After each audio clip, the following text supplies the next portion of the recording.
안녕하세요. 성경 읽는 시간입니다. 네, 오늘 어제에 이어서 역대하 13장부터 15장의 말씀을 보도록 하겠습니다.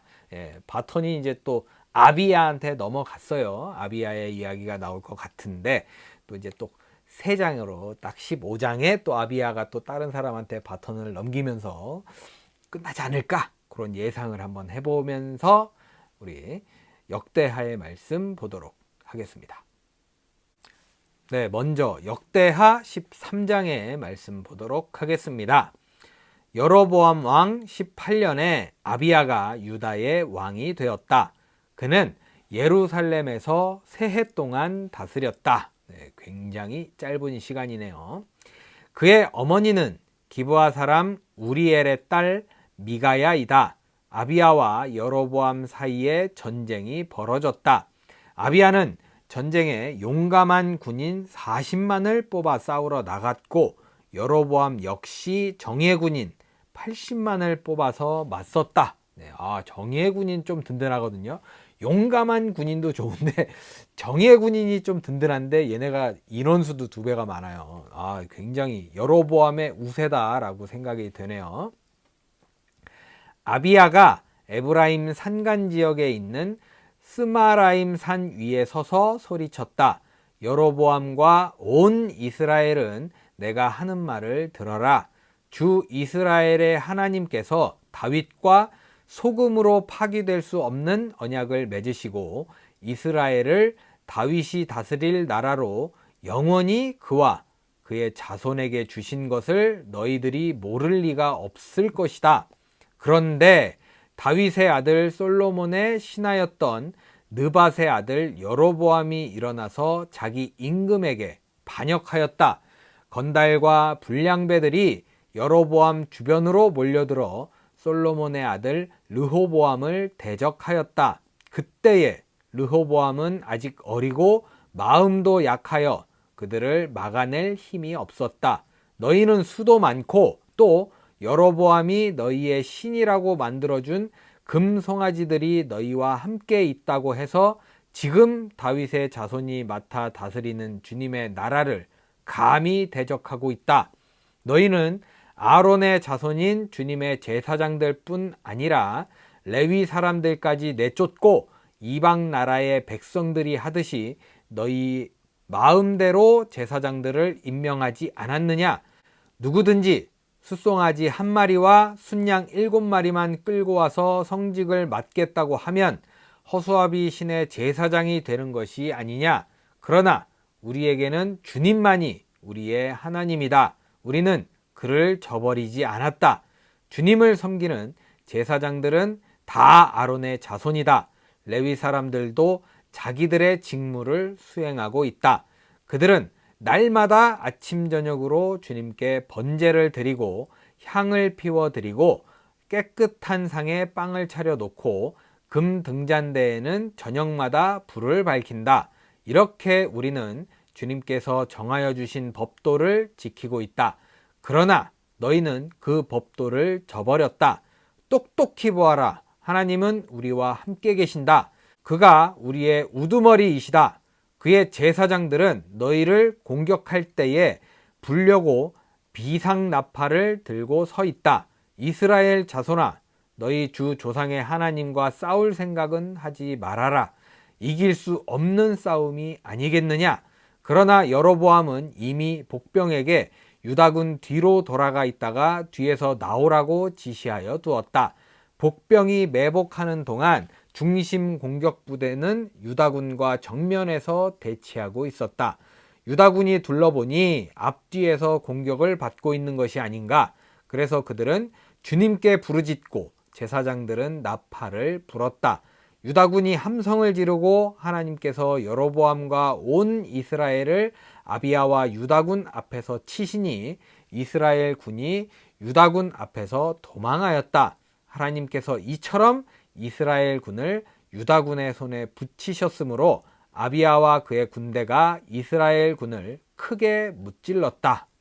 아까는 그거 인원수도 2배에 정예군인이고 막 이랬었는데 역전이 돼버렸어요. 이스라엘군이 유다군 앞에서 도망하였다. 하나님께서 이처럼 이스라엘군을 유다군의 손에 붙이셨으므로 아비야와 그의 군대가 이스라엘군을 크게 무찔렀다. 네, 어마무시한. 아까는 인원수도 반밖에 안 돼. 또 여긴 정예병이야. 막 이래서 이쪽이 우세하겠다 생각했는데 하나님께서 개입하시니까 그냥 역전을 해버리네요. 네, 대단합니다. 이스라엘에서 뽑혀온 정예병 가운데 죽어 쓰러진 병사가 50만 명이나 되었다. 네, 50만 엄청나네요. 이렇게 이스라엘군이 항복하고 유다군이 이긴 것은 유다가 주 조상의 하나님을 의지하였기 때문이다. 아비야는 여로보암을 뒤쫓아가서 그의 성읍들 곧 베델과 그 주변 마을들, 여사나와 그 주변 마을들, 에브론과 그 주변 마을들을 빼앗았다. 여로보암은 아비야 생전에 다시 힘을 회복하지 못하고 주님께 벌을 받아서 죽고 말았다. 그러나 아비야는 더 강해졌다. 그는 아내 14을 두었으며 아들 22과 딸 16을 낳았다. 아비야 통치 때의 다른 사건들과 그 치척과 언행은 잇도 예언자의 역사책에 기록되어 있다. 네, 이렇게 좀 분위기 좋아요. 잘 흘러가고 있잖아요. 하나님을 붙들고 나아가는 모습들. 네, 이러면서 13장이 마무리되었습니다. 네, 계속해서 역대하 14장의 말씀 보도록 하겠습니다. 아비야가 죽어서 그의 조상들과 함께 잠드니 다윗성에 장사하였고 그의 아들 아사가 그의 뒤를 이어 왕이 되었다. 네, 반가운 이름이네요. 아사. 네, 이런 느낌이었어요. 아사가 다스리던 10년 동안은 나라가 조용하였다. 아사는 주 그의 하나님이 보시기에 좋은 일, 올바른 일을 하였다. 이방 제단과 산당을 없애고 석상을 깨뜨리고 아세라 목상을 부수었다. 그는 또 유다 백성에게 명령을 내려서 주 조상들의 하나님의 뜻을 찾고 하나님의 율법과 명령을 실천하게 하였으며 또 유다의 모든 성읍에서 산당과 태양상을 없애버렸다. 그의 통치 아래 나라는 조용하였다. 보기만 해도 듣기 좋네요.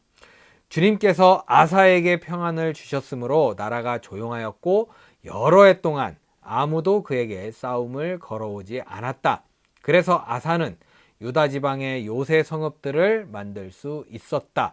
그는 유다 백성에게 말하였다. 이 성읍들을 다시 세웁시다. 성벽을 둘러싸고 탑과 성문과 빗장을 만듭시다. 우리가 주 하나님을 찾았으므로 주님께서 사방으로 우리에게 평안을 주셨습니다. 그래서 그들은 성읍들을 세우기 시작하여 일을 잘 마쳤다. 아사에게는 방패와 창으로 무장한 유다 출신 군인 30만이 있었고 작은 방패와 활로 무장한 베냐민 출신 군인 28만이 있었다. 그들은 모두 용감한 정예병이었다. 이게 섞여버렸네요. 네. 용감한 정예병이네요. 예, 용감한 군인이 있었고 정예병이 있었는데 용감한 정예병이 됐어요. 네, 최고입니다. 에티오피아 사람 세라가 유다를 치려고 100만 대군에 병거 300대를 이끌고 쳐들어와서 마레사에 이르렀다. 아사가 그를 맞아 싸우려고 나아가 마레사에 스바다 골짜기에 진을 치고 주 그의 하나님께 부르짖었다. 주님께서 돕고자 하실 때에는 숫자가 많고 적음이나 힘이 세고 약함을 문제 삼지 않으십니다. 우리가 주님을 의지하고 주님의 이름으로 이 무리를 물리치러 왔으니 주 우리의 하나님, 우리를 도와주십시오. 주님은 우리의 하나님이십니다. 인간이 주님을 이기지 못하도록 해주십시오. 주님께서 에티오피아군을 아사와 유다군 앞에서 치시니 에티오피아군이 도망쳤다. 아사와 그를 따르는 군대가 그랄에 이르기까지 에티오피아 군대를 추격하며 무찔렀다. 에티오피아군은 주님 앞에서와 주님의 군대 앞에서 패망하고 말았으므로 한 사람도 살아남지 못하였다. 유다군은 대단히 많은 전리품을 얻었다. 백만 대군에 막 엄청나게 쳐들어왔는데 싹 다 전멸을 시켜버렸습니다. 주님께서 그랄 주변의 모든 성읍 백성들을 두렵게 하시니 유다군이 그 모든 성읍을 치고 약탈하였다. 성읍들 안에는 전리품으로 가져갈 물건들이 많이 있었다. 또 가축들을 지키는 자들의 장막을 덮쳐서 많은 양과 낙타를 사로잡았다. 그런 다음에야 예루살렘으로 돌아왔다. 네. 이거 진짜 아사 이런 느낌이네요. 진짜로. 네. 승리의 승전보를 외치면서 이렇게 14장이 마무리되었습니다. 네, 끝으로 역대하 15장의 말씀 보도록 하겠습니다. 하나님의 영이 오뎃의 아들 아사랴에게 내리니 그가 아사 앞에 나아가서 다음과 같이 말하였다. 아사 임금님과 온 유다와 베냐민은 제가 하는 말을 들으십시오. 임금님과 백성이 주님을 떠나지 않는 한 주님께서도 임금님과 백성을 떠나지 않으실 것입니다. 임금님과 백성이 그를 찾으면 그가 만나 주실 것입니다. 그러나 임금님과 백성이 그를 버리면 주님께서도 임금님과 백성을 버리실 것입니다. 이스라엘은 오랫동안 참 하나님이 없이 지내왔습니다. 가르치는 제사장도 없었고 율법도 없었습니다. 그러나 이스라엘이 어려운 일을 만나서 주 이스라엘의 하나님께 돌아와 그를 찾으면 주님께서는 그들을 만나 주셨습니다. 그때에는 세상이 하도 어지러워서 땅 위에 사는 모든 백성이 마음 놓고 평안히 나들이도 못하였습니다. 네, 이거 보면 이제 하나님께서 제발 나를 떠나지 말아라고 거의 부탁하세요.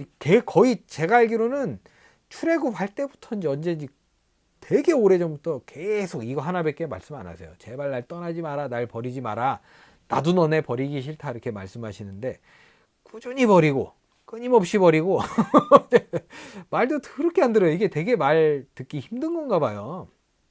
아무튼 이렇게 좀 하소연을 하시네요. 제발 그러지 마 이렇게 말씀하시는 듯한 느낌이 들어요. 나라와 나라가 성읍과 성읍이 서로 치고 무찌르는 판이었습니다. 이것은 하나님께서 사람들이 온갖 고난 속에서 고통을 받도록 버려두셨기 때문이었습니다. 그러나 임금님과 백성은 기운을 내십시오. 낙심하지 마십시오. 임금님과 백성이 하는 수고에는 상급이 따를 것입니다. 아사는 이 모든 말, 곧 오뎃의 아들 아사랴 예언자가 전하여 주는 예언을 듣고 용기를 내어 유다와 베냐민 온 지방과 에브라임 산간 지역의 점령 지역 성읍에서 역겨운 물건들을 없애버렸다. 그는 또 주님의 성전 현관 앞에 있는 주님의 제단을 보수하였다. 그는 또 유다와 베냐민의 모든 백성을 불러 모으고 그들에게로 와서 함께 살고 있는 에브라임과 므낫세와 시므온 지파 소속의 백성도 모두 불러 모았다. 주 하나님께서 아사와 함께 계시는 것을 보고 이스라엘에서도 많은 사람들이 아사에게로 모여들었다. 그들이 예루살렘에 모인 것은 아사왕 15년이 되던 해 세 번째 달이었다. 그날 그들은 그들이 가져온 전리품 가운데서 소 700마리와 양 7,000마리를 주님께 희생 제물로 잡아 바치며 마음을 다하고 정성을 다하여 주 조상의 하나님만을 찾기로 하는 언약을 맺었다. 주 이스라엘의 하나님을 찾지 아니하는 자는 젊은 사람이든지 나이 많은 사람이든지 남자든지 여자든지 가릴 것 없이 누구든지 다 죽이기로 하였다. 사람들은 함성과 쇠나팔 소리와 뿔나팔 소리가 울려 퍼지는 가운데 주님께 큰 소리로 맹세하였다. 온 유다 백성은 이러한 맹세를 하는 것이 기쁘기만 하였다. 그들은 마음을 다해 맹세하고 정성을 다해 주님을 찾았으므로 주님께서 그들을 만나 주셨고 사방으로 그들에게 평안을 주셨다. 아사왕은 자기의 할머니 마아가가 혐오스러운 아세라 목상을 만들었다고 해서 태후의 자리에서 물러나게 하였다. 아사는 자기의 할머니가 만든 혐오스러운 우상을 토막내어 가루로 만들어서 기드론 냇가에서 불살라 버렸다. 그렇다고 산당이 모두 제거된 것은 아니지만 주님을 사모하는 아사의 마음은 평생 한결 같았다. 아사는 자기의 아버지와 자신이 거룩하게 구별하여 바친 은과 금과 그릇들을 하나님의 성전에 들여 놓았다. 이때부터 아사왕 35년까지 전쟁이 없었다. 네, 너무 좋네요. 네, 이게 참 시작도 좀 괜찮았어요. 시작도 나쁘지 않았는데 이제 아사가 거의 정점을 찍어버렸다. 예, 앞으로 또 이런 예쁜 사람들 많이 나와요. 네, 아무튼 이렇게 15장이 마무리되었습니다. 네, 이렇게 해서 오늘 역대하 13장부터 15장 참 귀하네요. 네. 시작도 좀 나쁘지 않았어요. 시작 좋게 시작해서 완전히 아싸 이걸로 끝내버리는 기가 막힌 말씀이었습니다. 참 기분 좋네요. 네, 오늘 이 기분 그대로 하나님께 노래방 멘트 같은 느낌인데 이 기분, 이 기쁜 마음 그대로 하루 하나님 앞에서 잘 보내시기를 기도하도록 하겠습니다. 네, 오늘도 여러분 복된 하루 잘 보내시고요. 즐겁게 기분 좋게 하루 잘 보내시기를 바라겠습니다. 저는 내일 어떨지 모르겠어요. 또 어떤 놈이 나와서 깽판을 칠지 아니면 아사의 이야기가 이어질지 역대하 16장부터 18장의 말씀을 들고 찾아오도록 하겠습니다. 제발 좀 아름다운 이야기가 있었으면 좋겠네요. 네, 오늘도 함께 해주신 여러분 감사합니다.